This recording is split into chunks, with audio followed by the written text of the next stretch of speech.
Yun! Sapsap mga boss. Yun mga boss, ito ang ating update sa outdoor setup ng Japan Blue Gold na gapi. Japan Blue Gold double swordtail pala to. Ayan. Kasi ito ang dami na. Ang dami ng duckweed. Duckweed tsaka hornwort. Ito yung duckweed. Ayan, itong maliliit. Tapos ito hornwort. Sobrang dami na, no? Babawasan ko na lang yan. Ayan. Ito yung ating mga Japan Blue Gold.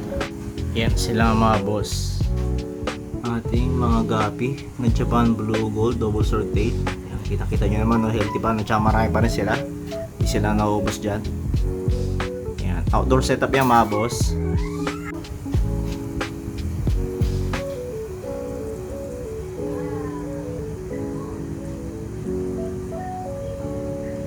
Yun lang mga boss. Ayos.